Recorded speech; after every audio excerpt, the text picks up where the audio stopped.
Glinda. Hear ye, munchkins and quadlings, winkies and skeezers, fairies, furries, and assorted fair folk of Oz. This is a declassified reading of the glorious Glindanomicon, a private portion of the great book of records containing, in her own words, an intimate account of Glinda, the Good Witch of the South, and Royal Sorceress of Oz. Book 1, Chapter 23, or What Happened After Dorothy Went Back. There's no place like home. There's no place like home. There's no place like home. And with these words, my young guest Dorothy vanished in the same way she'd arrived, in a whirl of zephyrs and upswept knickers. What? Is she gone? Said the Scarecrow, clutching at his wind-tossed fibers about him. Yes, and her little dog too, I observed sweetly. Gone, said the Tin Man with a heartfelt groan. Gone with the wind. Oh dear, mewed the Lion. Do you think they made it back safely? Frankly, my dear Lion, I don't give a Oz, exploded the Tin Man with a vehemence that spoke of a heart both new and newly broken. My cheeks flushed as pink as the ruby throne on which I sat to hear such a strong and dirty word in so handsome and gentlemanly a mouth. Covering my half-parted lips with one delicate lace-gloved hand, I snuck a glance at the great book of records on a nearby pedestal to check its censorious charm. That the great book scribes an instantaneous record of all events in the world as they occur is well known by any true scholar of Oz. What is less well known is that the censorious charm will judiciously replace excessively venereal verbiage with a masterful monosyllable that unites our innocent fairyland. You may thus imagine my relief, dear readers, to see the Oz, which had ejaculated from my well-formed guest, was safely scrubbed from the chaste, cream-colored pages of posterity. Turning back to the three jilted companions of spunky Dorothy Gale, I placed my gloved hand softly upon my breast and spoke. Fret not, my friends. Have you not each received that which you most desired? My three guests stared at my hand and sighed. Then they stared at each other and sighed. Then they stared back at my face, or was it my hand, and sighed the loudest sigh yet. I take that as a no, I said, with an unintentional hint of tartness. Their soulful eyes had pricked my core, you see, and every inch of them seemed wrought with a tense, unspeakable excitement that was all the more contagious for their attempts at concealment.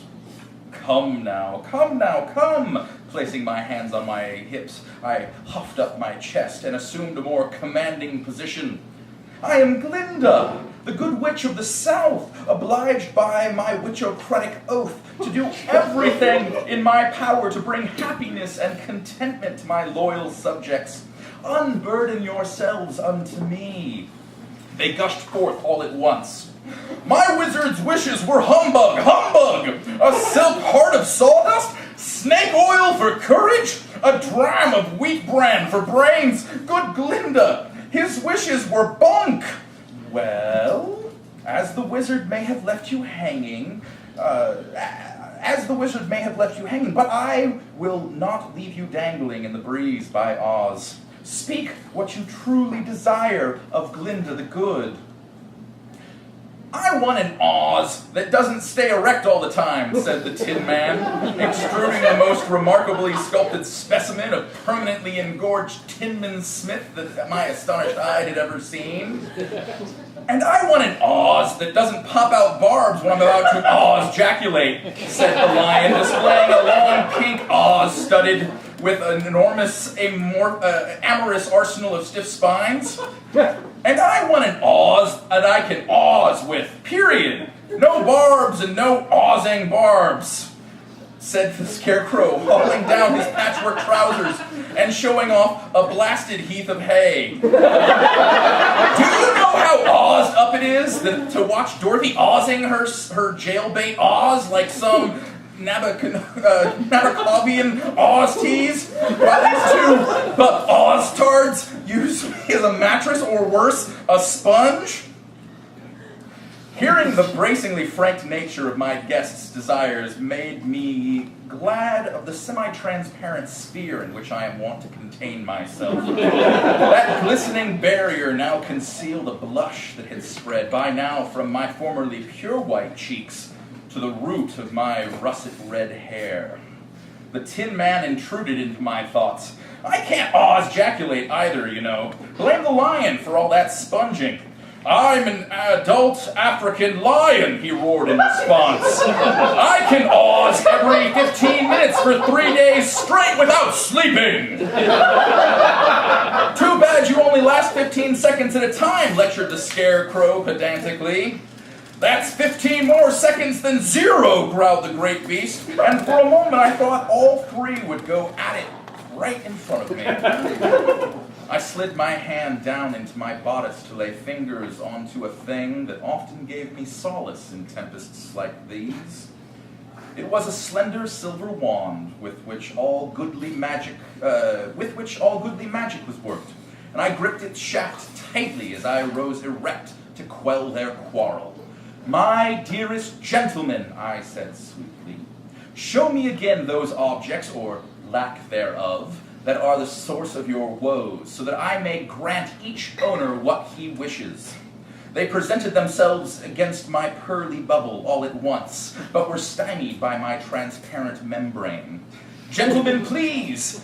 If you wish to be let inside, gentlemen, you must not all come at once. But there is no portal and no keyhole, they said sadly. That's not exactly right, I corrected primly. It's just well hidden. Was I being good or being wicked? I leave it to my readers to judge. Blushing, I turned to face the wall, hitching my white skirt and frilly slip over my nearly bare bottom. Hooking the tip of my wand to the elasticized rim of the last barrier to my entrance, I pulled the flimsy garment aside for all to see how my impenetrable bubble might finally be pierced. Is that how we get you open? They asked reverently. I mutely nodded, tapping my wand stiffly against that which would release me.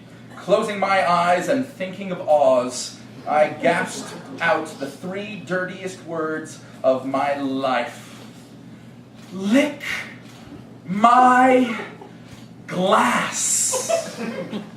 And oh, sweet Oz, how they obeyed. Harder! And oh, sweet Oz, how they obeyed. My sister witches would have gone green with envy if they could have seen how good little red-headed Glinda was finally getting it in the end. My bubble had been breached, and it would never henceforth be the same. Drape me over this pedestal.